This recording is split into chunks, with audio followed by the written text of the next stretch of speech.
ជំទាវមនិតបានស្រីមុំអភិបាលខេត្តបៃលិនថ្លែងអំណរអគុណដល់បងប្អូនអ្នកស្ម័គ្រចិត្តនិងបុគ្គលិកសម្អាតអនាម័យនៅក្នុងព្រឹត្តិការណ៍សង្ក្រាន្តបៃលិន2025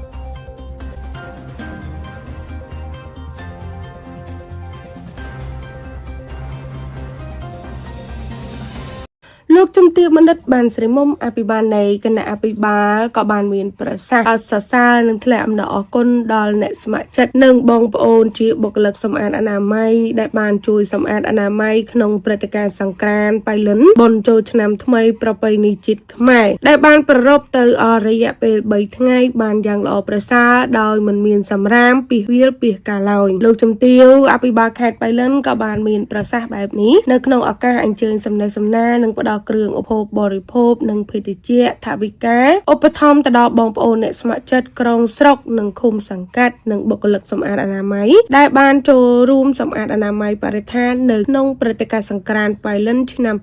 2025នាព្រឹកថ្ងៃទី18ខែមេសាឆ្នាំ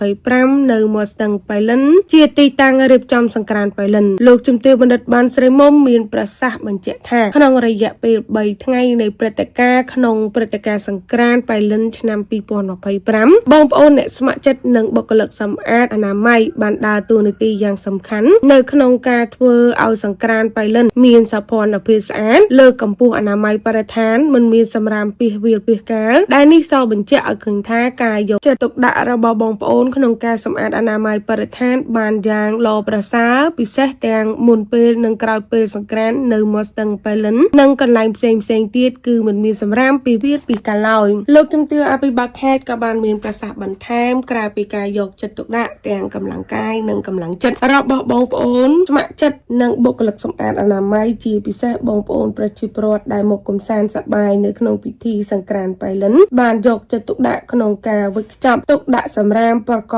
បដោយការទទួលខុសត្រូវរៀងៗខ្លួនដែលធ្វើឲ្យព្រឹត្តិការណ៍សង្ក្រាន្តបៃលិនឆ្នាំនេះមានសោភ័ណភាពស្អាតនិងបង្កភាពសប្បាយរីករាយព្រមទាំងផ្ដាំផ្ញើដល់បងប្អូនយើងដែលបានចូលរួមសម្អាតអនាម័យបរិស្ថានសូមចែករំលែកនៅបទពិសោធន៍ការយកចិត្តទុកដាក់សម្រាមវេចខ្ចប់សម្រាមជូនបងប្អូនប្រជាពលរដ្ឋដើម្បីរួបរวมគ្នាធ្វើឲ្យខេត្តបៃលិនយើងទាំងមូលគ្មានសម្រាមរីប៉ាយអត្ថបទដោយលោកសសរឿនអង្គភាពគេហទំព័រប្រមាញ់ជីដែន TV News